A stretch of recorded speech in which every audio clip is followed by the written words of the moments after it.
नमस्कार, कंज्यूमर अड्डा में आपका स्वागत है। मैं हूं मनोज श्रीवास्तव और आज हम बात करने वाले हैं एआई की। और मुद्दा ये है कि एआई की पहचान अगर हो जाती है तो क्या इससे डीप फेक पर लगाम लग जाएगी, क्योंकि इसी मंशा के साथ सरकार आईटी रूल्स में बदलाव करने जा रही है। उसके लिए ड्राफ्ट जारी किया गया है 6 नवंबर तक स्टेक होल्डर्स से, जिसमें कि हम और आप भी हैं। सुझाव राय मांगी गई है, तो इसके बाद ये रूल्स जो है वो लागू किए जाएंगे। रूल्स का निचोड़ ये है कि चाहे एआई कंपनी हो जहाँ से एआई कंटेंट जनरेट होता है, या फिर कोई सोशल मीडिया प्लेटफॉर्म हो जहाँ से ये कंटेंट डिस्ट्रीब्यूट होता है, वहाँ पर एआई का लेबल होना ज़रूरी है। मतलब अगर कोई कंटेंट एआई के ज़रिए बना है तो उस पर लिखा होगा कि वो एआई जनरेटेड है। सरकार ने इसके लिए नियम भी बनाया है कि कम से कम 10% हिस्सा जो कंटेंट का है वहाँ पर एआई लेबल प्रॉपर होना चाहिए। जैसे अगर वीडियो है तो उसके 10% हिस्से पर, यानी फिजिकली जितना एरिया वो ऑक्यूपाई करता है उसके 10% हिस्से पर एआई लेबल होगा, लिखा होगा कि ये एआई से बनी हुई सामग्री है। अगर ऑडियो है तो उसके पूरे ड्यूरेशन के 10% हिस्से पर, अगर 1 मिनट का ऑडियो है तो उसके 6 सेकंड के हिस्से पर एआई जनरेटेड है, ऐसा मार्क आपको देना होगा। ऑब्वियसली वहाँ ऑडियो मार्क देना होगा। टेक्स्ट वगैरह की इसमें बात नहीं है, इसलिए नहीं है क्योंकि अब टेक्स्ट तो आदमी हाथ से भी जनरेट कर सकता है, उसके लिए डीप फेक करने की ज़रूरत नहीं है। तो सवाल ये है कि क्या इससे सारे पर्पस सॉल्व हो जाएंगे? एक्सपर्ट्स क्या कहते हैं इस पर, हमारा फोकस इस पे है। तो आज हमारे साथ एक पैनल है, आपको मिलवाते हैं। पहले कोर रोवर एआई, आपको पता होगा भारत जीपीटी इन लोगों ने बनाया है। इसके एसोसिएट सीटीओ अंकुर ठाकुर है हमारे साथ।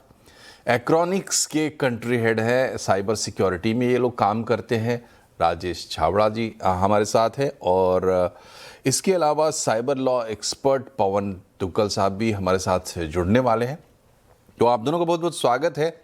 शुरुआत तो अंकुर जी आपसे करना बनता है एज ए प्लेटफॉर्म एआई में, चूँकि आप स्टेक होल्डर है, सरकार ने राय मांगी है। उससे पहले हम आपसे आपकी राय मांगते हैं कि ये जो ड्राफ्ट जारी हुआ है, क्या सोचते हैं इसके बारे में आप लोग? जी ये जो ड्राफ्ट आया है हम उसके साथ हैं। लोगों को ऑथेंटिक इन्फॉर्मेशन मिलनी चाहिए, सही इन्फॉर्मेशन स्प्रेड होनी चाहिए और इसका सही इस्तेमाल किया जाना चाहिए। जैसे हर एक कोई भी टेक्नोलॉजी बनती है उसका एक सही पर्पस होता है, सही इंटेंशन होता है। जैसे हमने एक बार कोविड के टाइम पे सेम टेक्नोलॉजी यूज़ की, जिसमें क्या हो रहा था, कोविड के टाइम पे बहुत ज़्यादा गलत इन्फॉर्मेशन स्प्रेड किए जा रही थी इधर से उधर। तो हमने रियल डॉक्टर को लिया, रियल डॉक्टर के साथ हमने उनका डिजिटल ट्विन बनाया और कस्टमर्स के साथ, यूज़र्स के सामने रखा कि आप इनसे डायरेक्टली क्वेश्चंस पूछ लो जो ऑथेंटिक एंड रिलायबल इंफॉर्मेशंस हैं। तो मेरी तरफ से ये जो है जो रूल बनाए गए हैं, जो बातें कर रहे हैं, वो बिल्कुल सही है और इसके बारे में हमें सोचना चाहिए। ठीक है, लेकिन रूल बनाने की ज़रूरत तो तभी पड़ती है जबकि उसका कोई हाइंड साइड भी होता है। मतलब क्या ऐसा भी कुछ है कि जिससे इस रूल से जिस पर थोड़ा उल्टा असर पड़ेगा बिजनेस के लिहाज से वगैरह वगैरह? देखिए, बिजनेस का जो सही पर्पस है और सही इंटेंशन से जो कर रहे हैं उनको ज़्यादा इफेक्ट नहीं पड़ेगा। जो गलत इम्फेक्ट, जो कुछ अलग तरीके से सोच रहे हैं उनको श्योरली इम्पैक्ट पड़ेगा और उनको ये चीज़ नहीं करनी चाहिए। जी, तो इंटेंशन तो कानून का बिल्कुल साफ है और आम आदमी के समझ में आने लायक है कि अगर आप पहचान जाएंगे। दिक्कत यहाँ होती है कि अगर कोई डीप फेक काम हुआ है टेक्नोलॉजी के इस्तेमाल से, बिल्कुल आपने ओरिजिनल के जैसा कुछ क्रिएट कर दिया है, तो उसमें धोखा हो जाता है। इंसान उसको सही समझ लेता है, तो जो बात नहीं भी है वो भी आपको बताई जा सकती है। अब अगर उस पर लिखा होगा कि ये एआई जनरेटेड है तो आप ये तो समझ जाएंगे कि ये 100% ट्रू नहीं है, एआई इसमें एडेड है। तो एआई का इस्तेमाल अगर, हालांकि उसके बाद भी लोगों के ठगे जाने की संभावना रहेगी या धोखे में आने की संभावना रहेगी, क्योंकि डीप फेक उस पर सिर्फ एआई लिख देने से उसका पर्पस तो ख़त्म नहीं होगा। बहरहाल राजेश जी ये बताइए कि एआई का इस्तेमाल साइबर सिक्योरिटी या ओवरऑल इंटरनेट की सेफ्टी सिक्योरिटी के खिलाफ भी किया जा सकता है, बल्कि किया भी जा रहा है। उस लिहाज से इस तरीके का जो स्टेप सरकार ले रही है कितना इंपॉर्टेंट है? मनोज जी, आपने बहुत ही रेलेवेंट क्वेश्चन पूछा है। एआई हमने पहले भी डिस्कस किया था आपके फोरम पे। शायद इंटरनेट के बाद अगर सबसे बड़ी कोई रेवोल्यूशन है तो एआई है। एंड हम सब मानते हैं कि एआई आगे और स्ट्रांग ही होती जाएगी। तो एआई अपने आप में आज सबसे powerful I would say solution है। एंड इसका बहुत जगह यूज हो रहा है, सारी गवर्नमेंट्स वर्ल्ड की कर रही हैं, इनोवेशन बढ़ रही है। हमें सबसे पहले ये समझना है कि गवर्नमेंट्स अक्रॉस द वर्ल्ड ये नहीं चाहती कि एआई से जो इनोवेशन हो रही है वो रुके। लेकिन आपने जो क्वेश्चन पूछा वो वैलिड है। एआई का गलत यूज करने से हम जो एक इम्पैक्ट उसका देख रहे हैं कि जो एंट्री बैरियर साइबर अटैक करने का वो लो हो गया है। क्योंकि आज एक सोफिस्टिकेटेड साइबर अटैक लॉन्च करना बहुत इजी हो गया एआई से। तो इसलिए मुझे लगता है कि ये जो स्टेप है ये राइट डायरेक्शन में है, क्योंकि इनोवेशन को रोकना नहीं है लेकिन इनोवेशन को रिस्पॉन्सिबली करना है। तो इसलिए सबसे पहला जो स्टेप है वो क्लियरली ये है कि उसको आप मेजर करिए, उसको बताइए कि ये जो कंटेंट है ये हमने ओरिजिनल बनाया है कि एआई से सिंथेटिकली जनरेट किया है। आई थिंक यहाँ पे इस एक्ट ने एक बहुत ही क्लियर एक वर्ड दिया है, सिंथेटिकली जनरेटेड। तो अगर वो सिंथेटिकली जनरेटेड है तो उसको आप बताइए। तो उस पर्सपेक्टिव से I think cyber security point of view से भी मैं इस स्टेप का वेलकम करता हूँ। लेकिन अगला सवाल आपसे ये है कि इसमें ये इंटरमीडियरी रूल्स के आसपास लगता है, और जिम्मेदारी जो है खास करके जब डिस्ट्रीब्यूशन की बात आती है वो जो है वो ज़्यादा इंटरमीडियरीज पर ही फोकस्ड है। पवन जी जुड़ गए हैं तो इनिशियल कमेंट ले लेते हैं। पवन जी, ये जो ड्राफ्ट रूल्स आए हैं आपने देखे होंगे, आपको कितना अहम लगता है, कितना प्रोपोर्शनेटली सही लगता है, कम ज़्यादा के हिसाब से? मुझे लगता है कि ये जो आईटी संशोधन रूल्स आए हैं जो फिलहाल ड्राफ्ट कमेंट के लिए आए हैं, फिलहाल एक सही दिशा में सही कदम है, लेकिन कदम छोटा है। और केवल एक कदम लेने से ही हम लोगों का सफर पूरी तरीके से खत्म नहीं होने वाला है, बल्कि इस कदम से तो सफर की शुरुआत होने वाली है। महत्वपूर्ण बात यह रहेगी कि आप इन रूल्स को किस तरीके से अमल कर पाएंगे। क्यों? क्योंकि ये तमाम सारे पुडिंग की जो खास बात है वो उसकी इम्प्लीमेंटेशन में होने वाली है। क्या आप उसे इम्प्लीमेंट करेंगे कैसे? क्या, क्योंकि अभी तक तो एक आपने इंटरमीडियरीज को छुई मुई जैसे एक ट्रीटमेंट की तरह आपने रखा हुआ है। अधिकांश तौर पर हम देखते हैं कि भारतवर्ष में इंटरमीडियरीज को, सर्विस प्रोवाइडर्स को एक नमन के दृष्टिकोण से देखा जाता है कि साहब तुम बहुत बड़ी आदमी हो और तुम सही काम सही कर रहे हो और इसलिए आपको छूने की आवश्यकता नहीं है। अब वो दौर आ गया है कि उस थॉट प्रोसेस से निकल करके अब आपको इन सर्विस प्रोवाइडर्स को, इंटरमीडियरीज को ज्यादा जिम्मेवार ठहराना पड़ेगा। और ये तो अब ड्राफ्ट रूल्स कहते ही हैं कि अगर आपने इस डीप फेक कंटेंट के प्रकाशन या प्रसारण में सहायता करी या आपने उसको रोकथाम करने में वो कदम नहीं पालन किए जो कानून आपको बोलता है, तो जो सुरक्षा कवच आपको statutory exemption from legal liability कानून प्रदान करता है वो आपसे छीन लिया जाएगा। यानी कि आपके ऊपर लीगल कॉन्सिक्वेंसेस का एक अंबार, एक बाढ़ सी है आ जाने वाली है। तो लिहाजा इस तरह की जो क्लैरिटी आई है इन रूल्स में, उन रूल्स को इफेक्टिवली इन्फोर्स करने की आवश्यकता है। हालांकि अभी भी क्लैरिटी नहीं है भाई, टेक्निकल पैरामीटर्स होंगे क्या, आप एआई के कौन से कंटेंट को किस तरीके से लेबल करेंगे, लेबल करने की प्रक्रिया क्या होगी, क्या लेबल करने के कंटेंट में क्या आप देख पाएंगे कि उपभोक्ता अपना रोल प्ले कर सकते हैं या कि वो भी मनमाने वाला काम जो है इंटरमीडियरी करेंगे। और अगर ये हुआ कि अगर इंटरमीडियरी ने कहा कि साहब मेरे अनुसार तो ये एआई जनरेटेड नहीं है इसलिए मैं आपको उसको लेबल ही नहीं करता हूं, तो फिर कहीं ना कहीं बात एक डेड एंड पर आ जाने वाली है। तो मुझे लगता है कि अभी फिलहाल जो सैद्धांतिक तौर पर आपने जो प्रावधान लेकर आए हैं अच्छे हैं, लेकिन बहुत सारा मीट मिसिंग है। वो मीट को आपको डालना पड़ेगा, आपको तमाम सारे डिटेल्स फ्लश करके लोगों को परिभाषित करने पड़ेंगे, बताना पड़ेगा कि साहब इस तरीकों से आपने एआई के कंटेंट को लेबल करना है। और अगर लोग नाखुश हों आपकी लेबलिंग एक्सरसाइज के साथ तो आपके बरखिलाफ क्या कानूनी प्रावधान होने चाहिए, उस पर ज्यादा क्लैरिटी होने की आवश्यकता है। साथ ही साथ मुझे लगता है कि लोगों को ये भी बताने की आवश्यकता है कि जो आपके पास वर्तमान रेमेडीज हैं ग्रीवेंस रिड्रेसल मैकेनिज्म की, रूल 3(2) भारत के आईटी रूल्स 2021 के तहत, वो रूल्स की रेमेडीज आपको इन संदर्भ में भी लागू होंगी। तो बातें तो बहुत अच्छी हैं, लेकिन बुनियादी तौर पर जब मैं 2 कदम पीछे रखता हूं तो मैं पाता हूं कि बॉस, हम कर क्या रहे हैं? क्या हम अपनी बहती हुई छत जो मानसून में पूरी तरीके से बह रही है, उसमें क्या कुछ बैंडेड लगा के इस छत की जो मरम्मत करने का प्रयास कर रहे हैं? क्योंकि कितना भी मरम्मत करेंगे, पानी तो जो बहेगा वो बैंडेड से तो रुकने नहीं वाला। आपको संभावित तौर पर नए प्रकार के लीगल फ्रेमवर्क्स लाने की आवश्यकता होगी, और इसलिए जब आप एक सेकेंडरी लेजिस्लेशन के थ्रू आप डीप फेक कंटेंट को रेगुलेट करने की प्रयास कर रहे हैं, तो इंट्रिंसिक प्रॉब्लम ये रहेगी, क्योंकि जो मदर लेजिस्लेशन है भारत का सूचना प्रौद्योगिकी कानून, वो इस प्रकार के प्रावधानों को डील ही नहीं करता। ये कॉन्सेप्ट जो है एआई डीप फेक वाले कॉन्सेप्ट या सिंथेटिकली जनरेटेड मीडिया वाले कॉन्सेप्ट, ये कॉन्सेप्ट प्राइमरी लेजिस्लेशन में नॉन एग्जिस्टेंट है, और इसलिए इसको लेकर बहुत कुछ विरोधाभास भी आ सकता है। तो मैं उम्मीद करता हूँ कि शायद कुछ लीगल चैलेंजेस भी आए, लेकिन मेरा निवेदन तमाम सारे स्टेक होल्डर से है कि आइए, हम एक ऐतिहासिक मौके पर आए हैं। हमारा दायित्व है कि हम अपने राष्ट्र को, अपने सरकार के हाथों को सशक्त करें। और कैसे करें?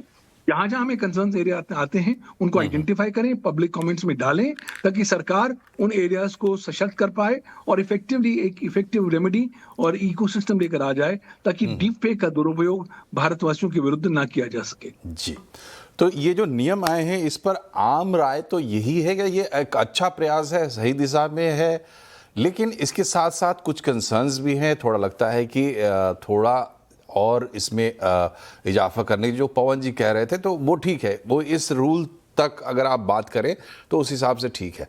लेकिन अंकुर जी, यहाँ मामला सिर्फ कानून का नहीं है, पूरे गवर्नेंस का है, और सिर्फ गवर्नेंस का भी नहीं है बल्कि पूरे इकोसिस्टम का है। देखिए, ऑलरेडी सोशल मीडिया पे हमने सारी ज़मीन जो है गंवा दी, वो विदेशियों को दे दी, और अब हमारी समस्या ये है कि हमारा पूरा डेटा जा रहा, हम उसको कंट्रोल करें तो कैसे करें, वगैरह वगैरह वगैरह। अब अपने यहाँ एआई और इनोवेशन को पुश करना है, वो एक अलग तरीके का चैलेंज है। तो ओवरऑल जो पूरा माहौल है उसमें एक एआई कंपनी होने के नाते आप लोगों को क्या चाहिए? जी ज़रूर। अगर हम किसी भी चीज़ को लेबल कर देते हैं ये एआई जनरेटेड है, जो पब्लिक इंफॉर्मेशन और जो पब्लिक प्लेटफॉर्म्स पे हम उसको स्प्रेड कर रहे हैं, अगर उसको प्रॉपर लेबल कर दिया जाए सही तरीके से, तो ये एआई कंपनी के लिए भी अच्छा है कि प्रॉपर लेबल डेटा हम कहीं पे दे रहे हैं, और उनको पता है कौन सी कंपनी किसके साथ किस गवर्नमेंट में रजिस्टर्ड है, और वो सही इंफॉर्मेशन ही आपको देगी। और जो synthetic data without any registration कुछ भी डाल रहे हैं कहीं पे, तो उन पे अपने आप रोक लग जाएगी। तो उनके लिए भी एक ब्रांडिंग है कि जो कंपनीज है, एआई कंपनीज है, वो भी ऑथेंटिक इंफॉर्मेशन प्रोसेस करेगी विद द एआई लेबल। तो मेरे ख्याल से जो एआई कंपनी है उनको इसके साथ अच्छा ही ब्रांडिंग मिलेगा। ठीक है। इन रूल्स में के डिटेल में ये भी है कि मेटा डेटा ट्रेसेबिलिटी होनी चाहिए। अब पता नहीं रूल्स में उसको इन्फोर्सेबल बनाया गया है, उसके साथ कोई पीनल एक्शन है, मालूम नहीं कितना डिटेल है, मुझे नहीं मालूम। लेकिन बड़ा पॉइंट है कि आप उस ट्रेस करके जा पाएंगे कि कहाँ से जनरेट हुआ, किसने जनरेट किया। तो कंटेंट की मार्किंग की जाएगी, लेबलिंग की जाएगी। कोई एआई कंटेंट आपके सामने आएगा तो आपको पता चलेगा कि ये एआई से बना हुआ है। मकसद इसका ये है कि आपको पता चले कि एआई से बना हुआ है, ताकि आप उसको असली समझ के उसके धोखे में ना आए, और अगर कोई गलत सलत चीज़ हो तो वो समाज में किसी तरह का जहर ना घोले, वगैरह वगैरह वगैरह। तो बड़े कॉमन सेंस की बात है, अच्छी बात है, मगर हम इसको थोड़ा सा और दूसरे नज़रिए से समझने की कोशिश कर रहे हैं, और साथ ही थोड़ा पर्सपेक्टिव बड़ा करने की भी कोशिश कर रहे हैं। राजेश जी, ये बताइए कि साइबर सिक्योरिटी या जो फ्रॉड प्रोटेक्शन आप मान लीजिए, या फिर हमारी वल्नरेबिलिटी के हिसाब से हमारी स्थिति क्या है, नंबर 1 एक कंट्री के रूप में, और हम कितने सेल्फ रिलायंट है इस बारे में?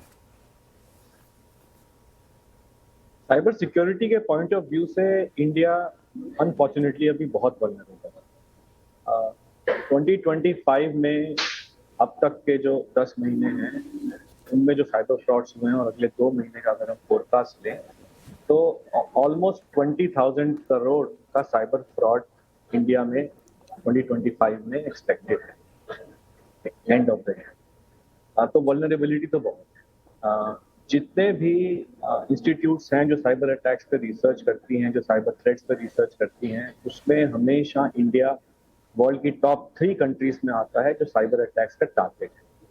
तो उस पर्सपेक्टिव से जो आपका क्वेश्चन है उसे मैं बड़ा कैटेगोरिकली कह देता हूँ कि इंडिया वल्नरेबल है और इसलिए ये स्टेप बहुत बहुत ही इम्पोर्टेंट था और इसलिए ये स्टेप वेलकम।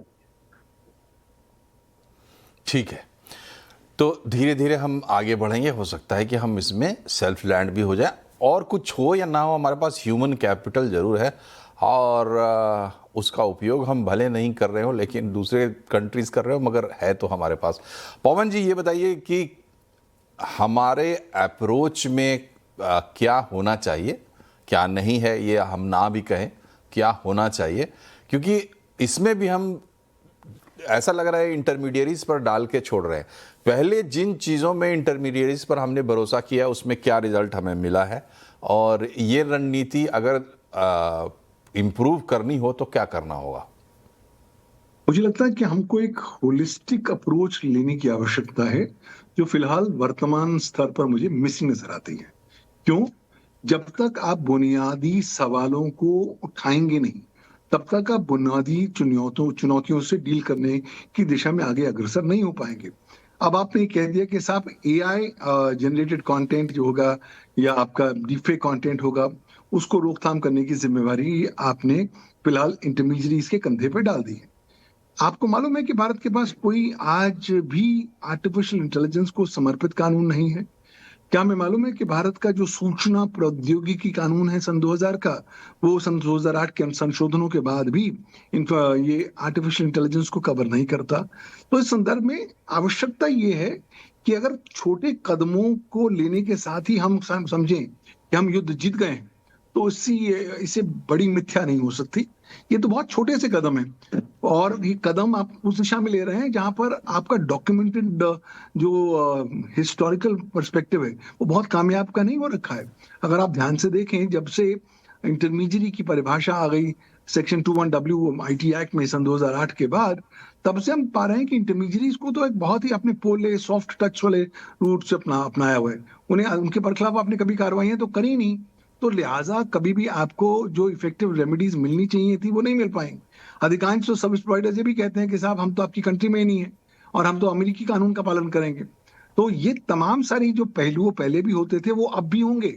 तो जब तक आप इसे गेम चेंजिंग रूल्स लेकर नहीं आएंगे, तब तक जो पुरानी बातें हुआ करती थी वो पुरानी बातें अब भी होंगी। इसलिए जरूरी है उन्हें बताना कि अब वो दौर चला गया है, अब एआई का दौर है, आपको भारत के कानून का पालन करना पड़ेगा, पीरियड।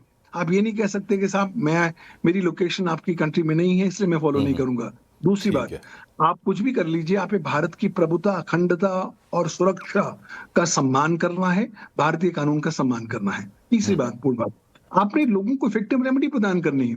इन ड्राफ्ट रूल्स की अमेंडमेंट्स में कोई रेमेडी तो प्रदान हो ही नहीं रही है।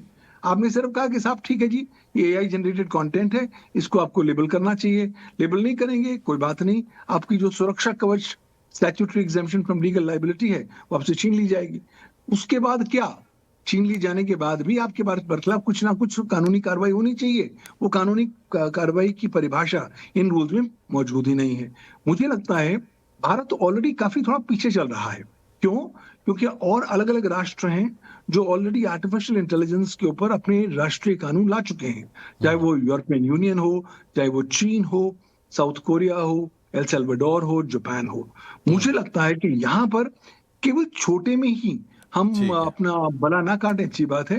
बेहतर अच्छा रहेगा कि हम एक डेडिकेटेड कानून लेकर आए आर्टिफिशियल इंटेलिजेंस के संदर्भ में। आवश्यकता यह है कि भारत को समझना है कि आज जी। भारत जो भी ये लेकर आएगा ठीक है, वो एक समय global कम है। player बनेगा। पवन जी, एक आखिरी सवाल अंकुर से ले लेते हैं, क्योंकि टिपिकली ये जो ड्राफ्ट रूल है इसमें ये 10% की जो शर्त लगाई गई है, ये दुनिया में अपने आप अनोखी है। शायद जहाँ तक हमारी जानकारी है, रिपोर्टिंग भी जैसी हुई है कि 10% पे, मतलब अगर एक स्क्रीन है उसके 10% हिस्से पे बताना है, अगर ऑडियो है तो उसके 10% हिस्से पे बताना है। ये कुछ ज़्यादा है क्या अंकुर?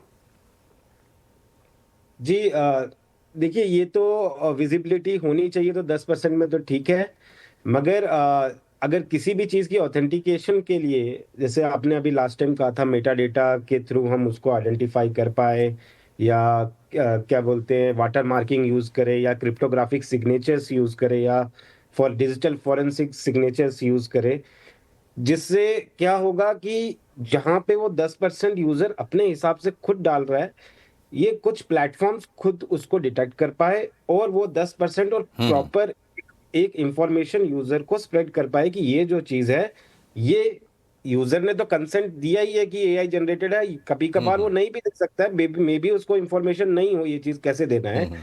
तो ये खुद प्लेटफॉर्म खुद ये कुछ एआई टेक्नोलॉजीज को जी। आइडेंटिफाई करने के लिए लगाए, और वो इसमें तो कोई दो राय है ही नहीं कि पहचान होनी चाहिए। ये आपका हक भी है, आपका अधिकार तो है ही, लेकिन आपकी जिम्मेदारी भी है कि सिर्फ आप एआई मार्किंग के भरोसे नहीं रह सकते, किसी भी चीज़ की मार्किंग के भरोसे नहीं रह सकते। आपकी अपनी ऑब्जर्वेशन स्किल्स को भी आपको बढ़ाना होगा इस युग में जहां सब कुछ आप देख रहे हैं डिजिटल है, साइबर है। आप तीनों का बहुत बहुत शुक्रिया हमसे जुड़ने के लिए। कार्यक्रम में फिलहाल इतना ही। नमस्कार।